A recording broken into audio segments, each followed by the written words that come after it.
Selamat pagi Pak Fadil, perkenalkan nama saya Michael Dimas Sarono, NIM 182236076. Pada kali ini saya akan melakukan sedikit presentasi atau pemaparan terkait pengerjaan tugas saya IoT untuk pembuatan 3 buah host dan 1 buah access point. Oke, jadi ada sedikit penjelasan terkait rangkaian saya. Yang pertama yang dibutuhkan adalah satu buah ISP32 sebagai access point atau host yang membuat sebuah WiFi. Kemudian ada indikator penjelas seperti dalam contoh ini LED untuk klien 1 atau pengguna 1, pengguna 2, dan pengguna 3. Oke, jadi kemudian pembuatan kabel data, kemudian terdapat 3 buah ISP lainnya.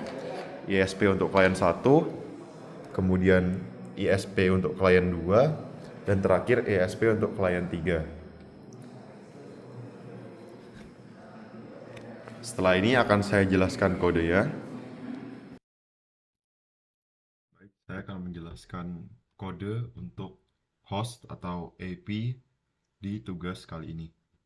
Pertama-tama, saya menggunakan include header, yaitu wifi.h dan wifi UDP. Kenapa menggunakan protokol UDP? Karena di dalam identifikasi host client, si access point menggunakan IP static si client untuk mendapatkan identity dari si client tersebut. Jadi harus ngeping ke arah client. Di sini saya set IP untuk access point-nya yaitu 192.168.1.1. Kemudian mengassign WiFi UDP dengan nama UDP. Kemudian saya define juga untuk masing-masing LED untuk masing-masing klien, yaitu klien A dengan red LED, kemudian klien B dengan yellow LED atau warna kuning dan warna hijau. Kemudian saya membuat sebuah buffer size untuk UDP saya.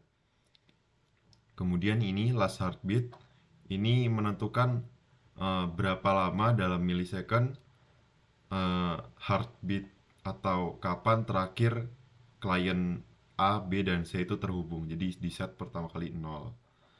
Kemudian ada setup. Setup ini memulai ISP yaitu config access point seperti biasa, SSID, kemudian password. Kemudian untuk access point ini di set IP-nya dan subnet-nya. Oke, kemudian memulai UDP server, kemudian setup LED. Kemudian di loopingnya, ini adalah looping untuk menerima paket atau ping dari klien.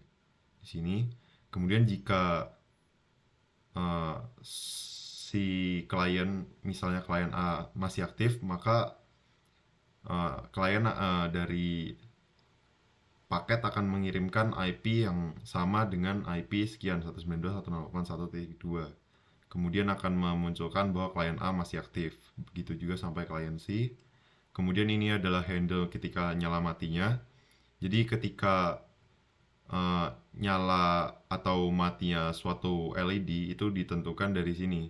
Ketika current millis atau waktu on-nya masih ketika dikurangi dengan last heartbeat itu masih lebih dari 6.000, masih kurang dari 6.000 atau 6 detik. Jadi ketika sudah 6 detik lebih dari waktu terakhir nyala, maka dianggap sudah mati dan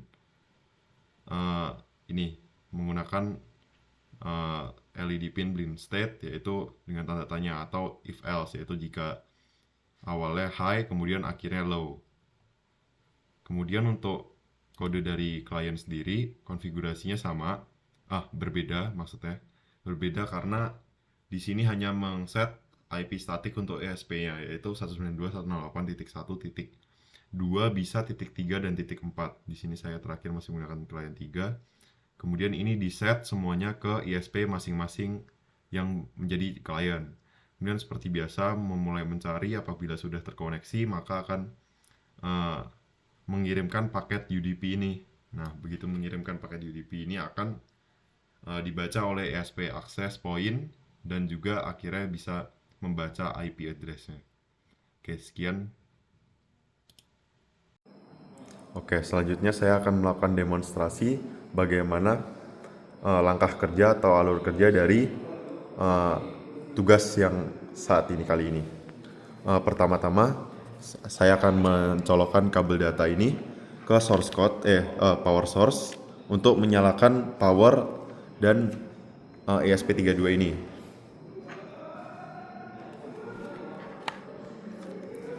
Oke, karena sudah saya upload, bisa dilihat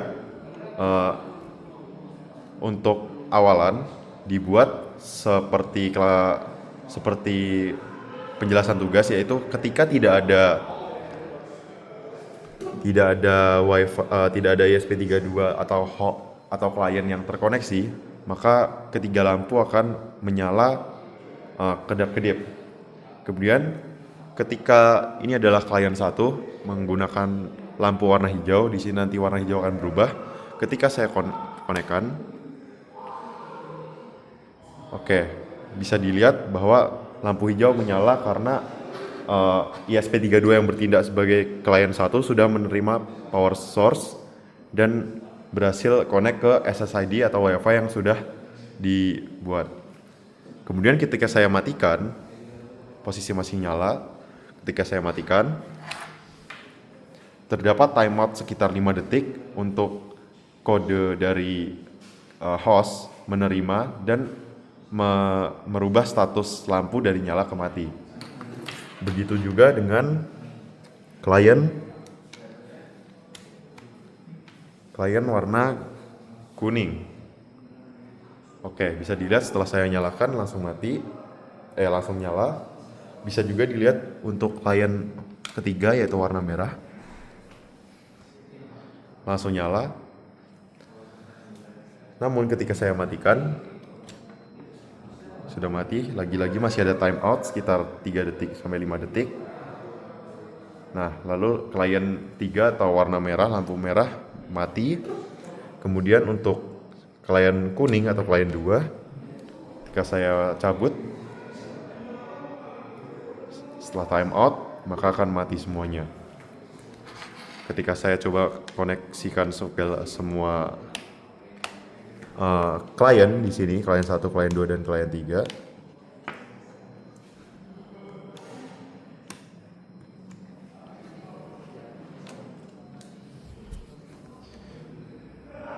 Bisa dilihat ketiga lampu berhasil menyala semua. Saya matikan semuanya.